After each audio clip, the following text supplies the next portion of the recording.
Attal ne s'est toujours pas retiré de cette élection de l'enfer. Il est toujours là, malheureusement. Devinez quoi? Il a fait une interview.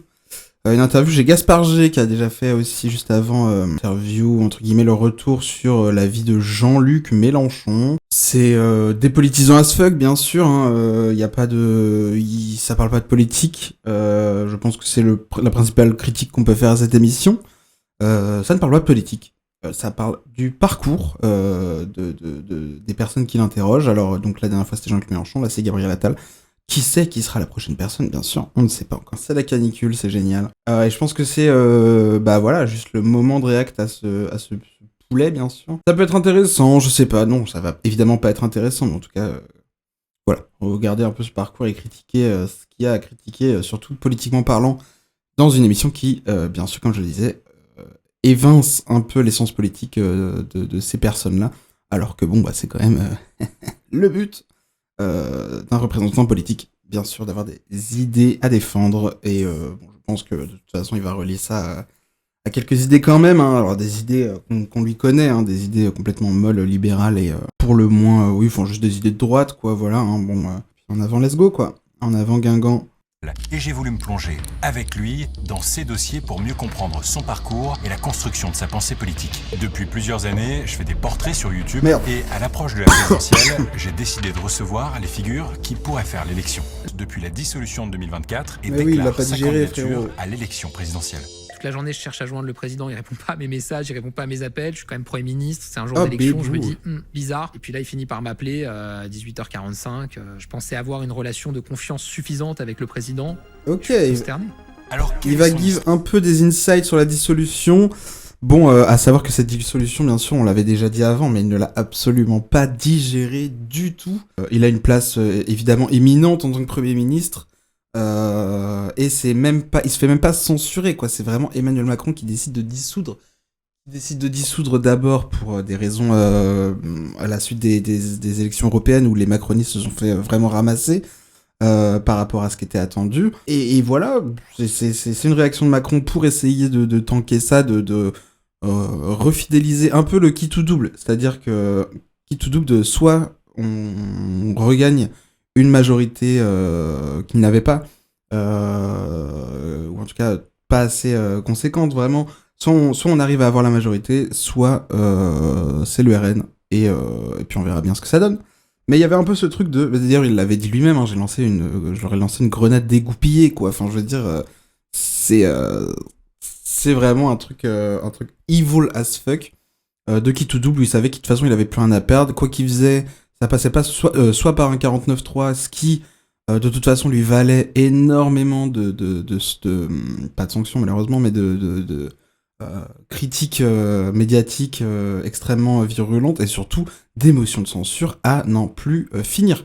Donc c'était un peu voilà, qui tout double. Soit je continue, soit ça permet d'avoir une majorité et puis voilà, et soit de toute façon il s'en est battu les couilles puisqu'il a fait exactement ce qu'il avait envie de faire. Le NFP est arrivé en tête. Certes, bien sûr, pas en majorité, mais en tête de toutes ces élections législatives, et il a bien sûr nommé un ministre de droite, voilà, qui n'a pas fait long feu, on s'en souvient, c'était Michel Barnier, qui a duré 3 mois après ça. Après, il y a eu François Bayrou. Ouais, non, c'était Bayrou d'abord, après Barnier, je sais plus, enfin bref. Ça, évidemment, enfin en tout cas, il n'a certainement pas mis la gauche à la tête. Si c'était le Rassemblement National, je pense qu'il aurait mis Bardella Premier ministre à 100%. Il n'aurait pas hésité une seule seconde, mais parce que le libéralisme s'acoquine davantage avec une politique d'extrême droite qu'avec une politique de gauche ou juste de rupture, d'opposition en tout cas. Voilà, bref, en tout cas Gabriel Attal ne l'a vraiment pas digéré parce que comme je l'ai dit, bon, il a été viré pas par motion de censure comme tous les autres, mais par Macron lui-même, sans concertation, sans... Voilà, donc tout seul dans son coin. Le Premier ministre qui n'a pas été prévenu, Gabriel Attal qui n'a pas été prévenu et qui l'a découvert voilà, de manière un peu abrupte. Et il s'en est pas remis parce que voilà, il mettait énormément de billes sur Macron. Il pensait que vraiment ce type pouvait lui offrir une carrière, ce qu'il a fait, mais il pensait voilà, qu'il y aurait beaucoup plus de proximité que ça et il s'est rendu compte que non, c'était juste un evil guy complètement sociopathe. Et il a vu le vrai visage, bien sûr, de Manu, évidemment. Non, j'extrapole un peu, bien sûr, mais bon, bref. Et quel est son ADN politique? Voici les dossiers de Gabriel Attal. Énorme.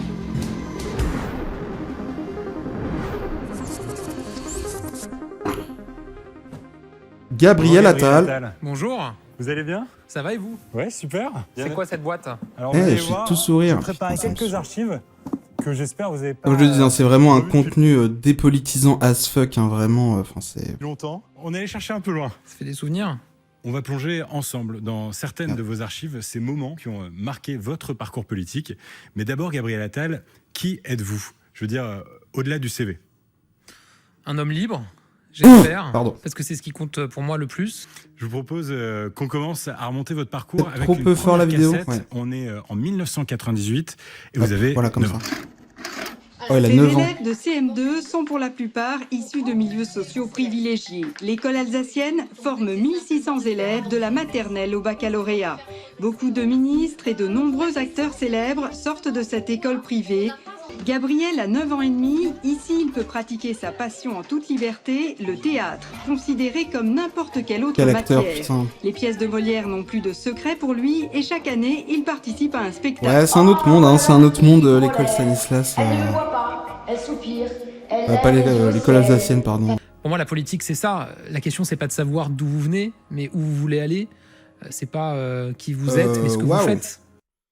Bon, ce qui compte, c'est pas d'où on vient, mais ce qu'on a fait. Bon, frérot, enfin, c'est ce qu'on veut faire. Bon, c'est une idée qui est évidemment centrale hein, dans l'idéologie libérale, dans le sens où voilà, chacun réussirait grâce à son mérite. Bon, c'est évidemment le mythe de la méritocratie. Notre classe sociale, notre patrimoine, notre école, notre réseau influence, bien sûr, évidemment, toute notre trajectoire. Enfin, je veux dire, partir de l'école alsacienne n'offre évidemment pas les mêmes possibilités que de grandir dans un quartier populaire ou juste, voilà, ailleurs. Enfin, je veux dire, tu ne peux pas dire ça premier degré. Enfin, je veux dire, aie conscience un peu de tes privilèges. Personne te le reproche directement. C'est pas, enfin, le fait d'avoir des privilèges, c'est pas ça qui est reprochant. On peut pas reprocher à quelqu'un d'avoir des privilèges. Par contre, reprocher à quelqu'un de ne pas en avoir conscience, c'est beaucoup plus légitime. En tout cas, enfin, Gabi, vraiment, là, tu dis de la dé. Enfin, vraiment, c'est insupportable. Et donc, c'est chercher en permanence à rompre l'isolement dans lequel la fonction peut vous amener, dans lequel un milieu peut vous mettre, pour être connecté à tous les Français. Votre père est un 68ard, qui est votre socialiste, je crois. Votre mère est descendante de l'aristocratie russe. Qu'est-ce qu'ils vous ont transmis, vos parents, dans leur éducation? Qu'est-ce qu'on lisait chez vous? Est-ce qu'on débattait à table? Alors oui, moi, mes parents ont divorcé, j'étais très jeune, hein, j'avais 7 ans. Est-ce qu'on débattait? Je ne pense pas, vu son niveau en débat, à mon avis, ça m'étonnerait qu'il se soit entraîné à table, en tout cas. Gabriel à table, bien sûr. J'adore, évidemment, rigoler. Mon père, c'était un peu différent. Lui, il était très... pas du tout engagé politiquement. Il a jamais été militant. Il a jamais... Donc c'est un 68ard qui est pas engagé politiquement? Ok. Étonnant d'être un 68ard et de n'avoir aucune revendication. Bon, surtout dans les milieux. Alors 68, Gabriel Attal est né quand? Il a quel âge? Il a 36 ans. C'est-à-dire que son père devait être quoi? En 68, il devait être peut-être... S'il était étudiant ou commence à travailler, enfin, il faisait partie d'une sphère intellectuelle. C'est là d'où partaient vraiment les idées révolutionnaires, entre guillemets, de mai 68. Ce serait très étonnant que ce soit un 68ard sans aucune revendication politique. Enfin, ça, c'est très étonnant d'entendre un discours comme ça. jamais voulu être élu ou quoi que ce soit. 68ard, quand même, ça donne une impulsion. Ouais, c'était plus culturel que politique. C'était un 68ard au sens où il m'a transmis, mais comme ma mère, avec des choses différentes, mais le fait que la liberté, c'était la chose la plus importante. Ok, waouh. Ah oui, donc tu n'as vraiment rien retenu de ce qu'il a dû dire. Enfin, je ne sais pas. Enfin, j'espère que ton père était un peu plus intéressant que ça. Enfin, vraiment, oui, là, peut-être qu'il y a une side des... Après, je connais pas du tout assez bien ce sujet pour en parler, mais peut-être qu'il y a une side des 68ards complètement dépolitisés. Évidemment, c'est pas la plus proéminente dans le dans le sujet, mais bon, I guess. Je sais pas si du coup tu peux te revendiquer vraiment fruit de la culture 68ard. Enfin, vraiment, il y a vraiment des enjeux politiques et culturels certes, mais surtout politiques de revendication. Enfin, ok, enfin c'est vraiment un peu dingo d'avoir ce genre de propos, je trouve. Mais bon, enfin, c'est Attal, on n'est pas surpris. 68ard, je retiens surtout la liberté. Hein. D'accord. La liberté la liberté pour quoi? Pour qui? Enfin, surtout, vraiment. Enfin, c'était aussi ça, hein, peut-être la liberté, mais la liberté pour qui? Vraiment, c'était ça. C'est un écart d'inégalité vraiment trop grand, des révolutions anti-flics, des entreprises prises d'assaut avec des patrons qui se faisaient enfermer dans leur bureau. Enfin, c'était beau, quoi. C'était, je sais pas. Il y a vraiment des revendications politiques, frérot. Tu peux pas passer à côté de ça. Enfin, je sais pas. Il fallait absolument jamais renoncer à sa liberté. Jamais accepter de rentrer dans une case, dans un dogme, et toujours chercher à cultiver ça.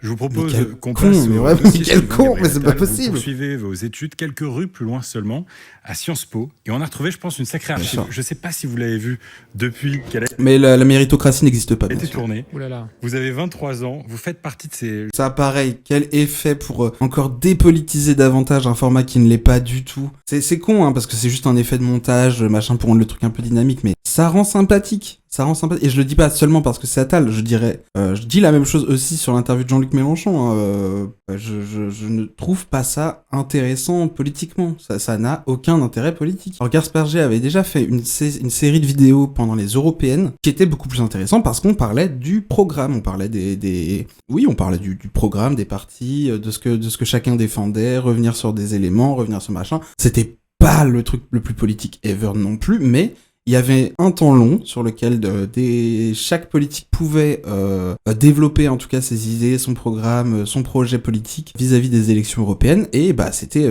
beaucoup plus intéressant que ça sur la forme, quoi. Là, c'est vraiment le creux. Jeunes engagés au Parti socialiste, on est en avril 2012, à quelques semaines de l'élection présidentielle. Débat Sciences Po. J'ai l'honneur d'accueillir donc Gabriel Attal pour le PS et Maxime Cordier pour l'UMP. François Hollande, il l'a dit, son objectif, c'est la jeunesse.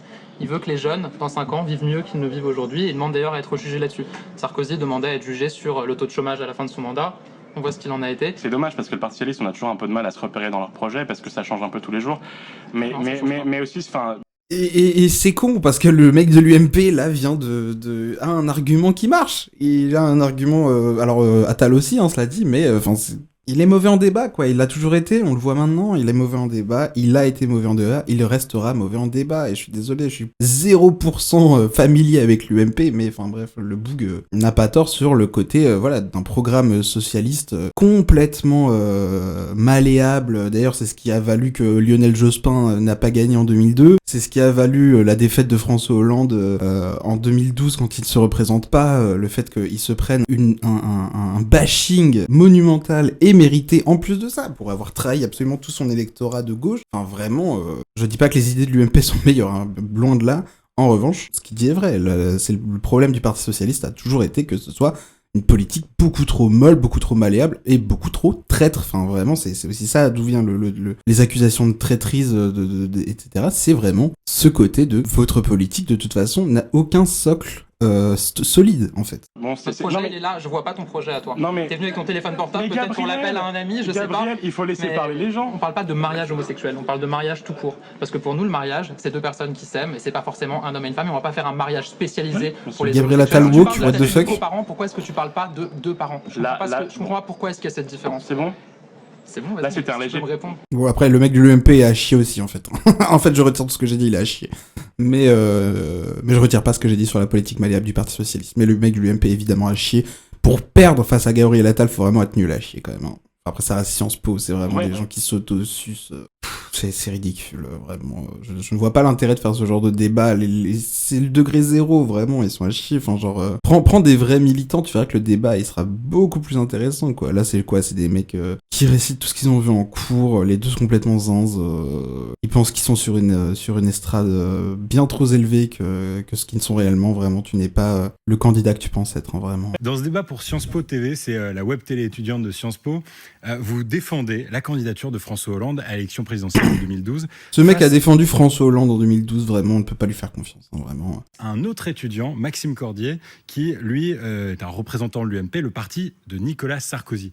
On vous voit un peu presque singer, ou en tout cas jouer à ce débat de l'entre-deux tours. C'est assez marrant. Alors, il se trouve que Maxime Cordier, qui deviendra plus tard votre chef de cabinet... Oui. C'est pour ça que je riais beaucoup, parce que c'est hilarant de se revoir avec Maxime, qui est devenu mon principal collaborateur. Il est directeur général de... Mais c'est pas vrai. Mais c'est pas vrai. un gars anciennement pour Sarkozy qui devient le principal collaborateur de Gabriel Attal.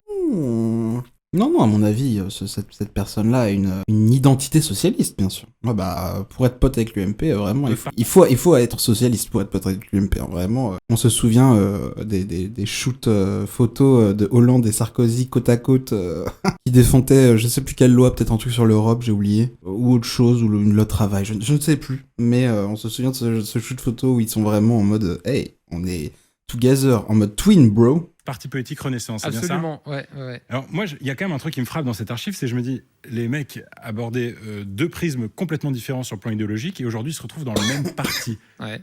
Je pense qu'il a fait plus de chemin que moi, d'abord, parce qu'on voit dans la... donc c'est lui qui a bougé, c'est pas vous. On voit dans la vidéo, je défends le mariage pour tous. À l'époque, c'était pas du tout la ligne qui était défendue par son parti. Moi, je me suis engagé en politique à la recherche du parti, du candidat ou de la candidate qui défendait le plus la liberté. Quand je me suis engagé en politique, je trouvais que... J'ai envie de crever tous les jours. Je déteste cette personne. Vraiment, je déteste cette personne. Que la droite... C'est tellement hypocrite, bien la liberté économique, la liberté d'entreprendre, mais mal les libertés individuelles, les libertés sociétales. Exemple, le mariage pour tous, l'égalité entre les personnes LGBT et les autres, l'égalité entre les femmes et les hommes. Et je trouvais que la gauche représentait mal les libertés économiques et la liberté d'entreprendre, mais bien les libertés individuelles, les libertés sociétales. En fait, quand Gabriel... On ne peut pas enlever l'une de l'autre. Tu ne peux pas enlever l'une de l'autre. Enfin, vraiment, faut vraiment, je sais pas si c'est fait exprès, mais faut quand même être con pour penser que les deux n'ont aucun lien. Enfin, je veux dire, c'est du génie d'être con à ce point. Enfin, Gabriel Attal s'engage en politique au milieu des années 2000. Le Parti socialiste est traversé par un vieux clivage. D'un côté, un courant de gauche traditionnel qui revendique une vraie rupture avec le libéralisme, et de l'autre, le courant des réformistes. En gros, ceux qui considèrent qu'il faut accepter l'économie de marché, mais qu'il faut la réguler. Et parmi eux, un jeune militant, Gabriel Attal. Mais voilà, mais c'est là où tu vois vraiment que c'est aussi ce qui est reproché de toute façon au Parti socialiste, c'est vraiment de toute façon cette gauche, entre guillemets, qui abandonne la lutte des classes. Parce que quand Attal t'explique avoir rejoint l'aile social-libérale du Parti socialiste, là, parce qu'elle acceptait le capitalisme comme horizon indépassable, c'est ce qu'on reproche en fait à la social-démocratie, c'est de pas chercher à transformer le système. C'est seulement à mieux accompagner le capitalisme dans sa chute, tout simplement. On remet pas en cause, la propriété du capital, on essaie seulement d'en limiter les excès. Et encore, enfin tu vois, voilà, c'est ce qu'il disait sur le truc de la gauche limite sur les envies d'entreprendre, etc. Mais tu ne peux pas décorréler ça de la liberté individuelle. Enfin, je veux dire, faut vraiment être d'élu pour penser ça, vraiment. Enfin, ou alors être complètement con. Enfin, je sais pas. Les deux, je pense. Je pense qu'il est les deux, hein, tout simplement. Et donc j'ai rejoint le Parti socialiste plutôt sur la ligne, certains appellent ça réformiste, deuxième gauche, social-démocrate, social-libéral, mais en tout cas sur la ligne de ceux qui partageaient l'idée que le capitalisme n'était pas un ennemi, que l'économie de marché, c'était quelque chose qu'il fallait accepter, réguler bien sûr. C'est pas contraire ça à l'esprit de ce que ça veut dire être de gauche. Je veux dire, la gauche se construit dans le marxisme, dans la lutte contre le capitalisme, dans la lutte des classes. Ça dépend de quelle gauche. Je veux dire, non, c'est la gauche, c'est juste la gauche, vraiment. LFI est un parti de gauche, c'est un parti réformiste, c'est un parti électoral, c'est pas un parti révolutionnaire du tout, c'est la gauche. Vraiment, c'est ce qu'on appelle la gauche, qui se base sur des idées fondées sur effectivement des bases de marxisme, de communisme, mais aussi de social-démocratie. La LFI est un parti social-démocrate. Il n'y a pas la volonté de mettre un terme au capitalisme non plus, évidemment, hein, même s'il y a quand même une régulation de celui-ci qui est vraiment plus poussée que sur les autres partis de gauche ou du centre, mais ça n'est pas l'extrême gauche. Voilà, LFI est de gauche, certains diront même de gauche molle, et je pense qu'ils ont raison d'ailleurs de dire ça, mais c'est un système social-démocrate, et c'est ok, et c'est ok. Mais il y a quand même un fondement de pensée qui est beaucoup plus pertinent sur les bases de ce que représente la gauche, et une meilleure aussi conscience des enjeux et une meilleure compréhension de l'intersectionnalité des luttes, que ce soit sur la lutte des classes comme justement le lien avec le capitalisme, la liberté d'entreprendre, comme pour reprendre les termes de Attal. Tout ça a un lien, tout ça a une corrélation, se retrouve dans l'intersectionnalité des luttes, l'intersection plutôt des luttes. Bref, tout ça, je vous apprends rien, je pense, si vous êtes sur ce stream ou cette VOD. Bref, c'est très logique finalement, et ne pas penser ça de cette manière-là, c'est juste être d'élu. Et d'ailleurs, c'est ce qui est reproché, c'est ce qui a toujours été reproché au Parti socialiste. Et voilà, et en partie les accusations de traître, c'est par rapport à ça, c'est par rapport au fait de penser que ce parti, cet appareil social-démocrate, social-libéral machin, n'était pas possible, n'était pas, trouvez-moi le terme là, n'était pas cohérent, je sais pas, je veux dire cohérent l'un avec l'autre. Et d'ailleurs, c'est pour ça que dans l'histoire et encore aujourd'hui, il y a une représentation des partis extrême droite ou des partis de la gauche qui, sur l'échiquier politique aujourd'hui, sont classés à l'extrême. Mais évidemment, enfin, c'est parce que là, on sait tous, hein, la fenêtre d'Overton a fait vers l'extrême droite. Hop. Et donc voilà, les gens perdent la confiance en ce système rempli de promesses, complètement libéral, machin, mais qui n'apporte rien en qualité politique, en termes de qualité de vie. Ça n'apporte rien. Historiquement, la gauche, je vous parle pas de la gauche de parti, ce qu'elle est devenue. Bien sûr, mais je veux dire, les choses ont bougé, les choses ont évolué, et elles continuent à évoluer. D'ailleurs, regardez les partis de gauche en Europe, ils continuent à évoluer, notamment sur les questions régaliennes, les questions de sécurité, parce que le monde change et que le monde évolue. Notamment la gauche danoise, par exemple, qui est anti-immigration, par exemple, c'est ça que tu veux dire ? Oui, enfin, la gauche danoise n'est vraiment pas une gauche à considérer comme la gauche. Enfin, je veux dire, c'est un peu la même chose, quoi. Ce serait l'équivalent des macronistes, en fait. Dire que les macronistes sont de gauche, bon, je pense que ça fait sauter plus d'un dans son siège, quoi. Enfin, vraiment. Hein. En tout cas, moi, à cette époque-là, je me dis, j'ai envie de m'engager. Pour moi, la droite, c'est encore une fois très loin de ce que je crois en matière de... Et pareil, enfin, en fait, c'est là où on comprend peut-être un peu mieux aussi son postulat, c'est de d'essentialiser le concept de droite et de gauche comme des concepts hyper invariables, qu'on ne peut pas bouger, qui sont immodifiables. C'est des concepts hyper essentialistes, hyper restreints dans son approche à Gabriel Attal de penser la politique. C'est vraiment très très binaire comme pensée, et c'est vraiment le discours de moi j'ai le cœur à gauche et le porte-monnaie à droite, hein. Enfin, à un moment donné il faut aller manger ses morts, enfin, c'est le degré zéro de l'analyse politique, vraiment, enfin, c'est un clown. Société, droit des minorités, d'égalité femmes-hommes, la gauche c'est plus proche de ça, et je me dis finalement dans l'aile droite entre guillemets du PS, ça se rapproche le plus de ce en quoi je crois moi. Et l'aile droite du PS c'est la droite, Gabriel vraiment. Attal, son ennemi c'est la finance quand même.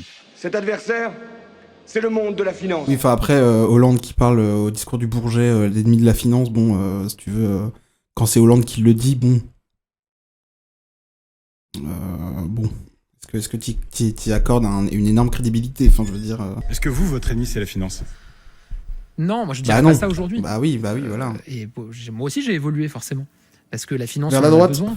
La finance, c'est ce qui permet d'innover. Et d'ailleurs, on aurait besoin que davantage on puisse financer l'innovation, la recherche, l'intelligence artificielle, faire monter nos startups pour avoir des géants du numérique et des géants de l'IA en France. Donc on en a besoin de la finance. Affirmer que la finance, on en a besoin, enfin, ça veut dire qu'il y aurait une bonne finance, celle qui investit dans l'innovation comme il le dit, et une mauvaise finance spéculative. Enfin, non, la finance, elle a toujours le même objectif, produire du profit. Voilà, qu'il s'agisse de spéculation ou de financement de start-up, peu importe. Ce que la finance cherche, c'est l'accumulation du capital, bien au-delà des besoins sociaux. Donc tu ne peux pas confondre, tu ne peux pas dire oui, je suis à droite du Parti Socialiste, donc c'est quand même à gauche, machin. Non, c'est tout. La finance n'a qu'un seul objectif, faire du profit, c'est tout, produire du profit. Et c'est ce que tu défends, c'est tout.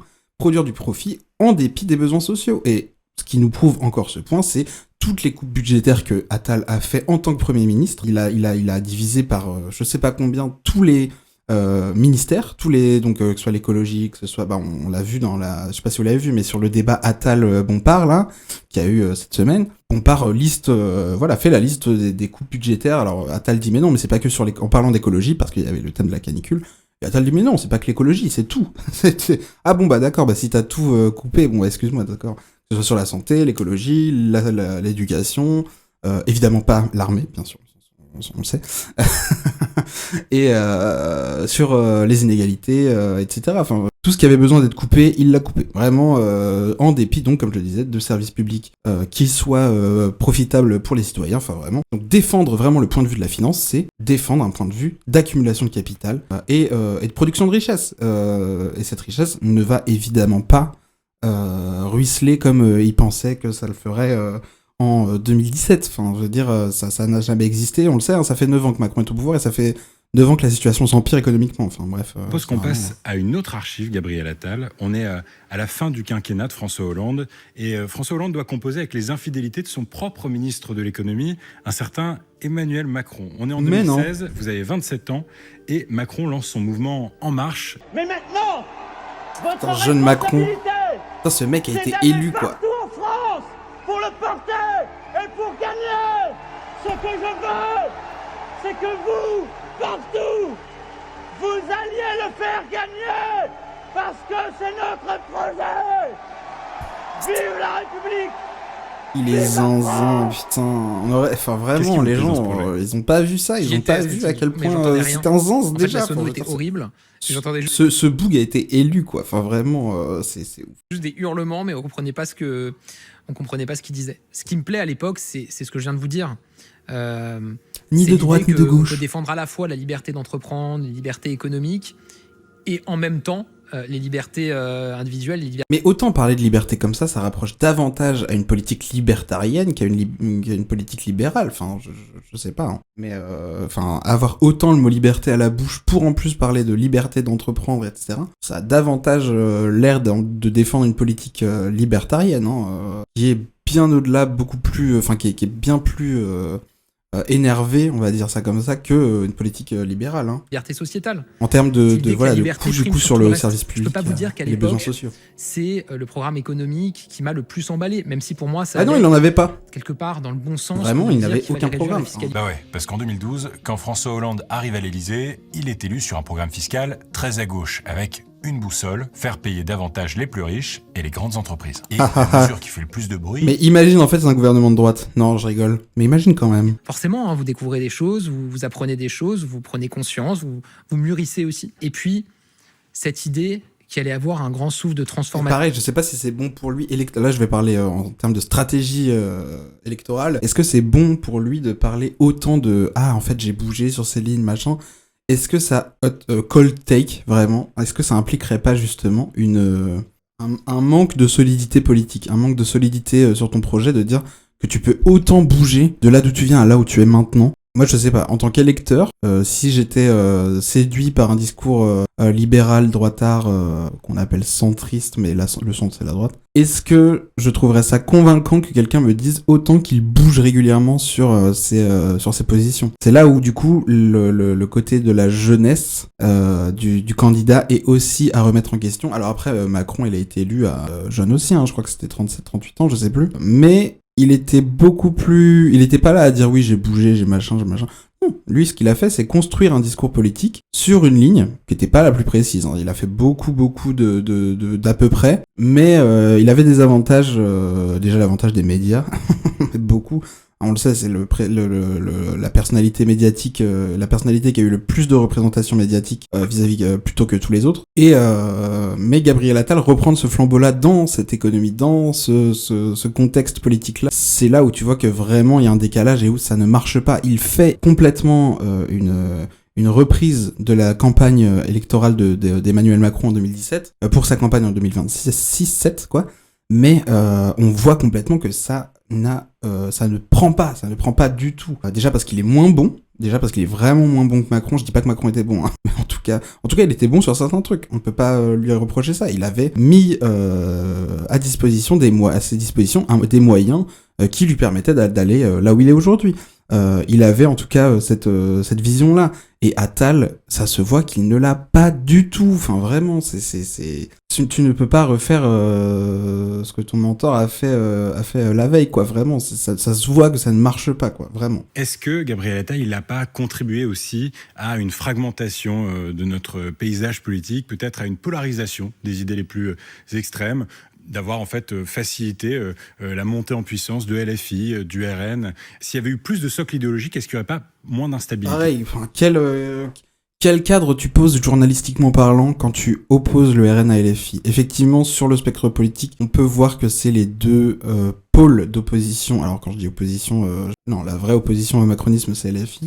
Mais les opposés, ça veut dire, hey, les extrêmes nous montent en fait. Il y a que les extrêmes là. Non, LFI n'est vraiment pas un parti d'extrême gauche, hein, vraiment. Enfin, renseignez-vous sur l'extrême gauche pour savoir vraiment la différence, quoi. Je vous en supplie parce que j'en peux plus. Et les électeurs de LFI n'en peuvent plus qu'on leur dise qu'ils sont à l'extrême gauche. Vraiment, ça n'est pas ça. Et les militants d'extrême gauche n'en peuvent plus qu'on leur dise qu'ils sont des pro-LFistes, quoi. Vraiment, pour le milieu d'extrême gauche, pour les militants d'extrême à ultra gauche, LFI est de droite, hein, vraiment. Enfin, quand je disais que c'est un parti mou, c'était gentil par rapport à certaines critiques que peuvent recevoir LFI. Mais l'avantage des LFI, c'est quand même que à chaque fois, on peut les critiquer, on peut les prendre un peu sur leur gauche pour les faire bouger. Et c'est ça qui est intéressant, c'est le côté aussi, par exemple, que ce soit sur le côté antinucléaire. LFI a défendu depuis toujours une position antinucléaire. Aujourd'hui, on se rend compte à quel point cette position, elle est vraiment trop réactionnaire par rapport à l'intérêt que peut porter le nucléaire sur le paysage écologique. Il faut vraiment qu'ils bougent là-dessus. Et les militants ne se privent pas, les militants plus à gauche qu'eux ne se privent pas, évidemment, pour le leur dire, mais comme c'est le cas sur des critiques sur l'antiracisme, sur le social, sur les LGBT, enfin vraiment, c'est des critiques LFI. C'est tant mieux qu'on puisse les prendre sur leur gauche plutôt que sur leur droite, vraiment. Hein. Alors que le PS, c'est l'inverse, ça a toujours été l'inverse.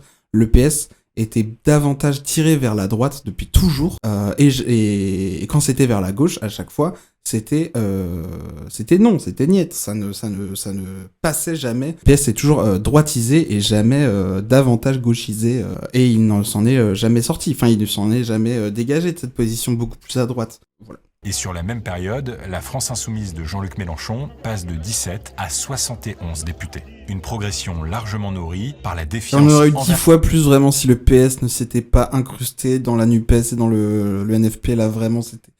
Je le dis à chaque live, j'ai l'impression, mais vraiment c'est insupportable que LFI ait encore donné sa place au PS dans une alliance de gauche, vraiment.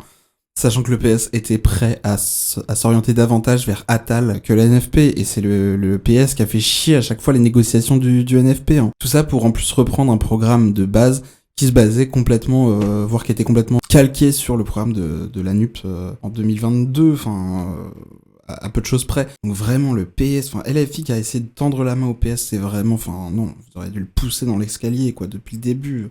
On aurait eu tellement plus de députés, là, plutôt que Hollande. Putain, enfin, vraiment, j'ai le seum tous les jours. Vers les partis qui gouvernaient jusqu'ici, le Parti Socialiste, les Républicains, et depuis bientôt 10 ans, le parti d'Emmanuel Macron. Comment est-ce que vous ferez mieux ? D'abord, je pense qu'il y a un progrès par rapport à 2017 qui est indéniable, c'est le taux de chômage. Vous avez... J'en peux plus du taux de chômage, En plus, c'est son seul argument, et en plus, il est même pas valide, vraiment, j'en peux plus qu'il parle de ça à chaque fois, vraiment, lâche ça, Gabriel, je t'en supplie, vraiment, lâche ça. J'en peux plus. Comme d'hab, je vais le répéter, parce que j'ai l'impression de le dire à chaque live, mais le taux de chômage, bien sûr, est moindre, pas à cause du fait qu'il y ait beaucoup plus d'employés, mais surtout à cause du fait qu'ils ont radié énormément de chômeurs en durcissant de manière vraiment vénère toutes les réformes chômage et tout ce qui permettait aux chômeurs d'avoir une protection financière grâce à ça. Ils ont radié énormément de chômeurs avec des conditions impossibles à tenir. Donc oui, techniquement, il y a moins de chômeurs parce qu'il y a beaucoup plus de radiés. Ça veut pas dire qu'il y a des gens qui ont des emplois en plus. Ça veut dire qu'il y a des gens qui ont été radiés du chômage, c'est tout. Donc oui, ça fait moins de chômeurs, mais ça fait toujours autant, voire plus, de personnes sans emploi. Et qui en plus n'ont pas la sécurité financière pour se permettre de rechercher un emploi. Bref, c'est insupportable. C'est juste insupportable. Il est complètement délu. Enfin, on peut reprendre aussi les chiffres. Hein. Il y a plus de 5 ou 6 millions de chômeurs. Et il y a quasiment 1 million d'emplois vacants, en tout cas proposés environ, je crois que c'est à peu près ça. Donc ça veut dire que même si tous les emplois vacants étaient occupés, il resterait quand même 4 millions de chômeurs inscrits à France Travail. Donc ça considère uniquement les personnes qui ont le statut de chômeur et donc pas toutes les personnes sans emploi. Il resterait quand même 4 millions, voire plus, entre 4 et 5 millions de personnes sans emploi. Donc non, c'est complètement stupide. Et pourtant, les emplois vacants sont toujours jamais pris. Pourquoi ? Parce que souvent c'est des emplois qui ne correspondent pas du tout à la catégorie des personnes chômeuses. Bref, c'est un argument qui m'énerve à chaque fois qu'il le ressort, je le déteste. Bref. Beaucoup moins de chômage en France aujourd'hui qu'il y en avait en 2017. Malheureusement, depuis la dissolution, ça remonte un peu. Mais enfin, le taux de chômage est au plus bas depuis 40 ans, le taux de chômage des jeunes est au plus bas depuis 40 ans, le taux d'emploi est au plus haut depuis qu'il est mesuré. Pareil, pourquoi le taux de chômage des jeunes est au plus bas depuis 40 ans ? Parce qu'il y a l'alternance qui permet d'avoir des ressources de travail, des ouvriers, des travailleurs à moindre coût. Qui font pourtant la même quantité de travail, qui pourtant souffrent autant que des employeurs qualifiés, qualifiés de leurs conditions de travail. Seulement, ils sont beaucoup moins payés. C'est un avantage pour la finance, c'est un désavantage pour les travailleurs, comme toujours, vraiment. Oh waouh, ça m'a fait peur. Merci de suivre la chaîne. Mais bref, voilà, c'est insupportable, ça m'énerve. Je le déteste. Je le déteste tous les jours. Le problème qu'on a aujourd'hui en France, c'est que vous avez beaucoup de gens qui travaillent et qui ne s'en sortent pas. Oui, le travail ne paye plus. Y compris des gens qui bossent et qui sont sous le seuil de pauvreté, ce qui est insupportable. Le travail ne protège plus de la pauvreté. Mais bref, le travail ne protège plus de la pauvreté, oui. Attal reconnaît lui-même que plein de personnes travaillent tout en restant pauvres. Oui, c'est une contradiction majeure du capitalisme contemporain. Est-ce que c'est étonnant venant de lui ? Pas du tout. Marx disait déjà que le salaire n'était pas représentatif, n'était pas déterminé par la richesse produite. Voilà, mais c'était par rapport au rapport de force, voilà, entre les travailleurs et l'employeur. Tant que le rapport il reste déséquilibré, travailler à temps plein, bien sûr, tout en peinant à vivre dignement. Vraiment, ce n'est pas nouveau.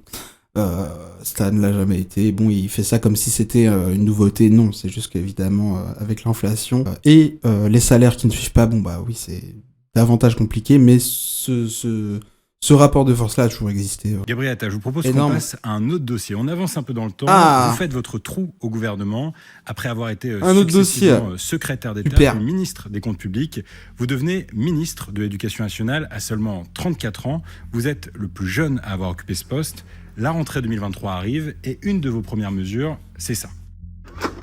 Je vous annonce, j'ai décidé qu'on ne pourrait plus porter l'abaya à l'école. Ah, voilà un vrai combat, bien sûr, l'abaya. Couvrant le corps des poignets aux chevilles est également concerné son équivalent masculin, le camis. C'est vraiment le mec qui parle d'éducation toute la journée, qui parle vraiment de l'école tout le temps. Et son seul truc qu'il a pensé à faire en tant que ministre de l'éducation, c'était vraiment interdire l'abaya, quoi. Vraiment, c'est là où tu vois vraiment la limite, la limite des pensées, de la pensée des laïcards, quoi. Vraiment, ils sont obsédés par la question identitaire dans l'espace médiatique. Et c'est bien au-delà des enjeux matériels, en fait. Soit par le manque d'enseignants, le manque de budget, la baisse du niveau scolaire, certes, mais qui est explicable également par le manque d'investissement, bien sûr la précarité étudiante. Alors heureusement, bien sûr, il y a Crous, bien sûr, le Crous qui permet d'avoir des repas dingo à 1 €, tout le monde le sait.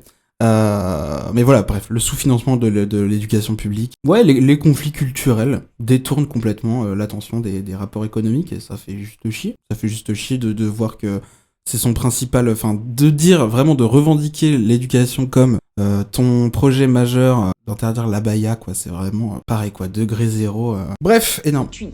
Des vêtements désormais prohibés par l'éducation nationale. Pourtant, pour ces deux jeunes femmes, à la différence du voile, l'abaya n'a rien de religieux. C'est pas un vêtement religieux, c'est vraiment une robe ample qu'on met en été quand il fait chaud, parce qu'on n'a pas forcément envie de montrer notre corps. Cette année, 150 établissements sur les 11 000 collèges et lycées de France ont connu des atteintes à la laïcité. L'éducation nationale, Gabriel Attal, à la rentrée 2023, c'est 2900 profs qui manquent, c'est des manques de moyens, des résultats scolaires en baisse dans les classements internationaux. Voilà. Et les atteintes à la laïcité concernent seulement 150 établissements sur les 11 000 collèges et lycées. Est-ce que c'était vraiment une priorité ou c'était plutôt un coup de com' dans le cadre de la droitisation de la vie politique française ? Vraiment. Et oui, c'était une priorité. Mais pourquoi ? C'était une priorité d'abord parce que les chefs d'établissement nous le demandaient. Ça faisait des années que les chefs d'établissement, les principaux, les proviseurs... Est-ce que les chefs d'établissement, peut-être, ne te demandaient pas plus de financement, genre de quoi augmenter le nombre de professeurs, de quoi diminuer le nombre d'élèves par classe ? Tu penses vraiment, c'est vraiment... Ou alors, si c'est ça, je ne sais pas, reconsidère réellement, si t'es vraiment à l'écoute des gens comme tu as l'air de le dire, écoute les principales revendications qui ne sont pas OMG, il faut absolument interdire la baya, mais plutôt, hey, venez, on met plus de profs dans les classes et on fait en sorte qu'il n'y ait pas 40 élèves par classe. Je sais pas, moi je pense que j'ai été dans les dernières classes à peu près acceptables en termes de place, dans le sens, bon, on était quand même beaucoup, hein, on était 28 au début et 32 à la fin, je sais plus. 32 mômes, genre vraiment, c'est énorme, c'est vraiment énorme. Et je pense que les professeurs faisaient davantage passer des mots à leur chef d'établissement pour dire « Hey, ça serait peut-être cool qu'on on puisse avoir plus de temps pour les élèves, pour mieux les éduquer. Ça serait peut-être pas cool d'avoir plus de professeurs. » Non, vraiment. Tous, unanimement, ont dit « Ah oui, la baya, c'est quand même un problème. Hein. » Certains l'interdisaient, en considérant que c'était un vêtement Mais ce religieux. n'est pas un vêtement religieux. Et à ce moment-là, ils avaient des contestations des familles, ça devenait très tendu. D'autres l'autorisaient, mais se retrouvaient à avoir des contestations de certains enseignants ou d'autres familles qui disaient... À tout hasard, ces enseignants ne seraient-ils pas peut-être un peu racistes ? Hot take, bien sûr. Vous avez plein de jeunes qui vont à l'école, qui n'ont pas envie d'aller à l'école, et pourtant ils y vont, parce que c'est obligatoire. Mais est-ce que c'est vraiment la bonne manière de faire ? Est-ce que, d'ailleurs, on le voit, je veux dire, l'école, elle va pas mal uniquement à cause du manque de professeurs, mais aussi à cause de la forme, à cause du fait que les élèves se font chier.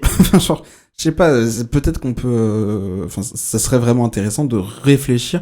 Le modèle de l'école, il est le même depuis plus d'un siècle, vraiment. Ça serait bien de réfléchir à une forme plus progressiste, en tout cas plus pertinente au contexte actuel, pour donner l'envie d'apprendre aux gens, et aux élèves, et pas seulement parce que c'est obligatoire, mais aussi parce qu'ils ont envie d'y aller. Comment donner envie aux jeunes d'aller à l'école ? C'est pas en rendant le truc obligatoire, ça leur donne pas envie. Et c'est pas...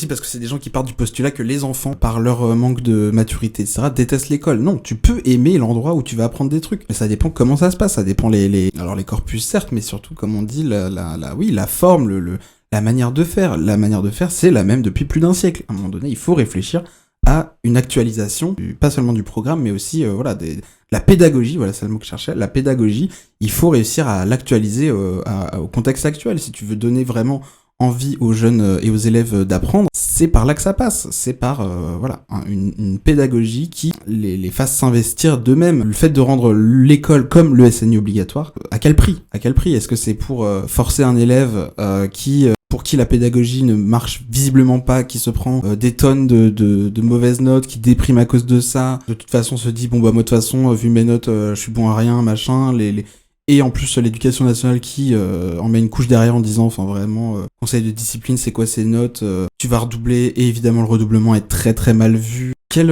intérêt, vraiment quel intérêt. Penser l'école comme ça, c'est vraiment pareil, degré zéro d'une idée politique vis-à-vis de l'éducation nationale, vis-à-vis de l'éducation publique. Vraiment. Wow, il faut dire que tout va assez vite pour vous. On est en janvier 2024, vous avez toujours 34 ans et vous êtes nommé Premier ministre. Un peu à la surprise générale, vous succédez à Elisabeth Borne. Quelles mesures vous voulez porter à ce moment-là ?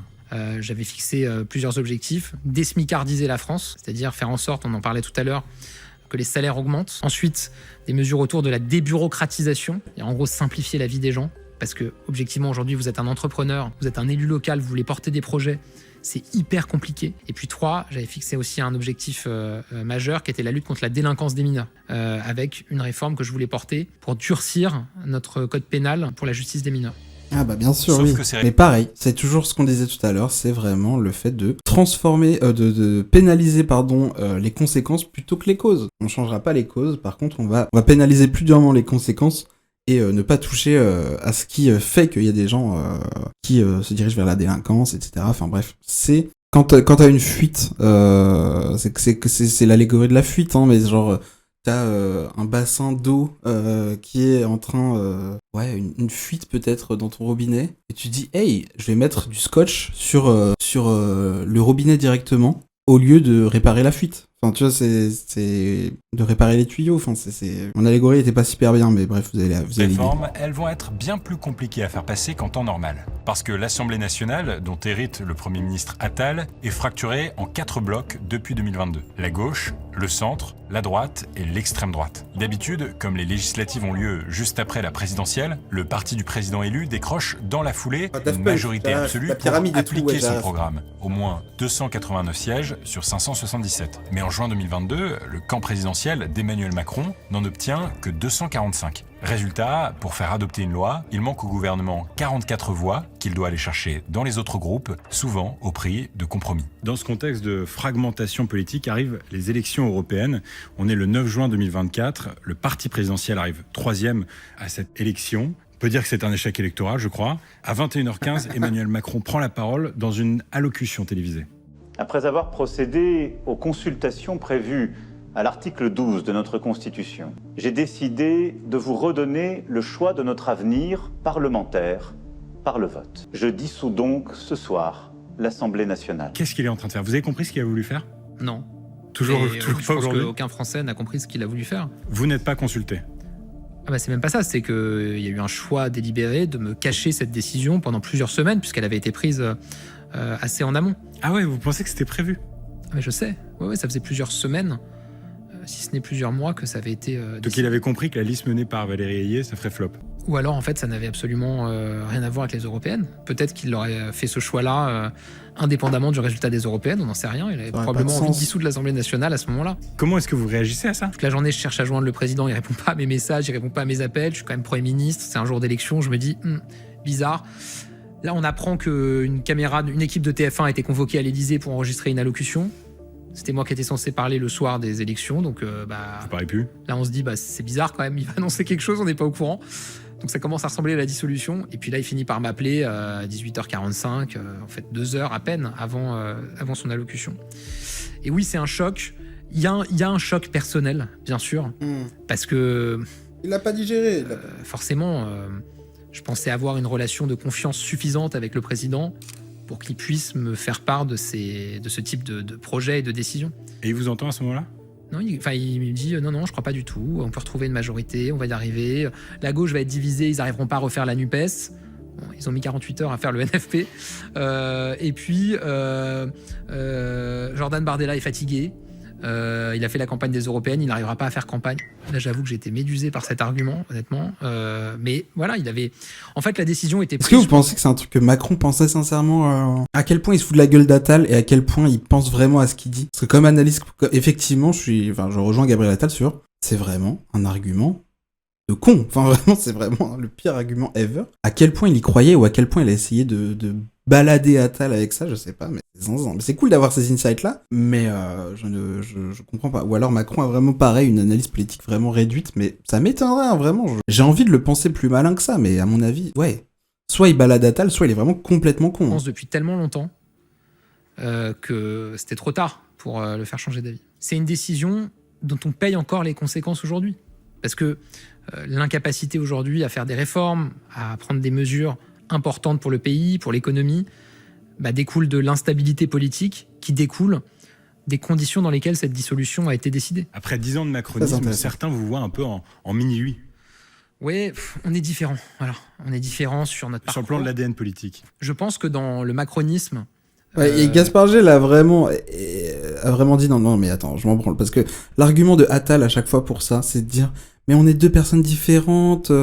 On n'est évidemment pas les mêmes pour des raisons identitaires, bien sûr. Je suis Gabriel Attal, il est Emmanuel Macron. Non, je te parle pas de ce que la personne est, je te parle de l'ADN politique. Et il a bien fait quand même de dire attends, je t'en supplie, ne me sors pas ton argument de con. Il y avait avant tout une doctrine économique.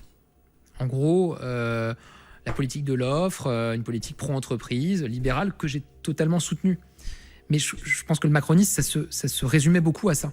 Avec l'idée finalement que quand l'économie va, tout va. Moi, j'ai toujours considéré que la défense des valeurs de la République, les questions d'autorité, de laïcité, étaient au moins aussi importantes que le reste. Bon voilà, là il fait sa crise identitaire parce que, effectivement, mais ça c'est un discours que pourrait reprendre complètement le RN. Hein, vraiment, le fait d'avoir une économie complètement libérale, voire libertarienne, comme on l'a dit plus tôt, et associer ça à l'identité nationale, vraiment la crise identitaire, c'est ça, hein, vraiment, sur quoi joue le Rassemblement national, c'est sur une peur de la crise identitaire française dont personne ne sait vraiment sur quoi elle se base.